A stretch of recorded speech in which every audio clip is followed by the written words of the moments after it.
Merci d'être avec nous, Sonia Rollet. Vous vous êtes plongée justement dans cette enquête réalisée par l'agence de presse économique Bloomberg. Que sait-on déjà de la fortune de Zoé Kabila? Alors, ce qu'on sait, c'est il a des parts directement ou même le contrôle pratiquement effectif d'au moins 12 sociétés. Donc ça, c'est déjà une première idée et vraiment une construction qui s'est faite avec le temps. Par exemple, le Number One Contracting a été une société qui a été particulièrement florissante dans le bâtiment. Dans cette société, il a à peu près 50%, 60% des parts et cette société a eu donc 11% du marché de la construction pendant 4 ans, entre 2004 et 2008. C'est donc des dizaines de millions de dollars de revenus chaque année, 14 millions même pour être exact par an.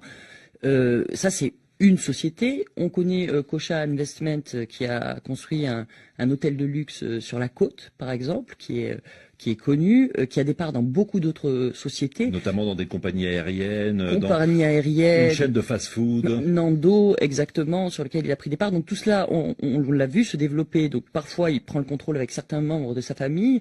Des enfants, par exemple, du président se retrouvent en relation d'affaires avec ses frères et ses sœurs, ça c'est assez courant. Et donc tout cela est entremêlé et aujourd'hui, en fait, bon, il ne se cache pas de cette fortune-là. Cet hôtel de luxe a été inauguré par son frère l'an dernier en grande pompe. Il y avait les ministres qui étaient là. Ça a été reconnu comme étant un gros investissement en termes de développement et de tourisme. C'est un hôtel de luxe auquel la plupart des Congolais ne peuvent pas accéder, évidemment. Alors vous citiez à l'instant l'entreprise Number One Contracting. Elle est intéressante, cette société, parce que le nom de Zoé Kabila n'apparaît pas forcément et systématiquement dans toutes les sociétés. En l'occurrence, dans celle-ci, parfois il utilise un pseudonyme, celui de son père. Oui, et c'est souvent des anciennes identités qu'ils ont utilisées pendant la guerre, sur lesquelles ils ont pu avoir des papiers d'identité à une époque.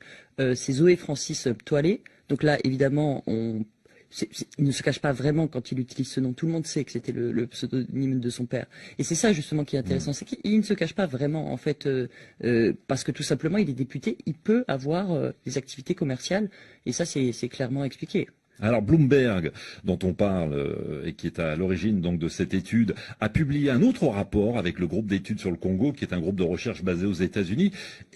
Et ce rapport-là s'intéresse vraiment à la richesse de tout le clan Kabila, de toute la famille. Voilà, c'est ça. Il y a une dizaine de personnalités qui sont citées. Il y a même un tableau absolument gigantesque où on voit chacun des membres de famille et les parts qu'ils ont dans les autres, avec des liens qui lient toutes ces sociétés, donc ces quelques 80 sociétés, avec ces dizaines de personnalités, donc les frères, les sœurs, les enfants du président, la femme du président, tout le monde est dans ce business-là. Les enfants du président qui sont, précisons-le, mineurs. Oui.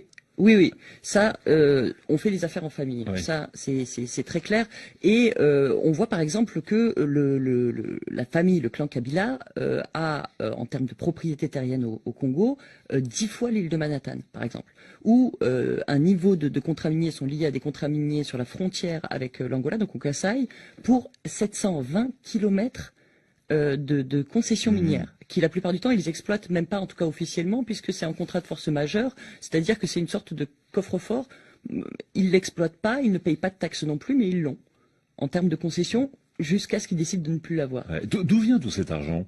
Alors ça c'est le plus compliqué. On sait qu'il y a eu des 2 guerres au Congo. On sait que pendant ces guerres au Congo, les rébellions auxquelles ont participé notamment la famille du président Laurent Désiré Kabila, Joseph Kabila, ont eu des territoires au Congo sur lesquels il y a eu des affaires qui ont été faites. On était en période de guerre, il n'y avait pas encore de règles.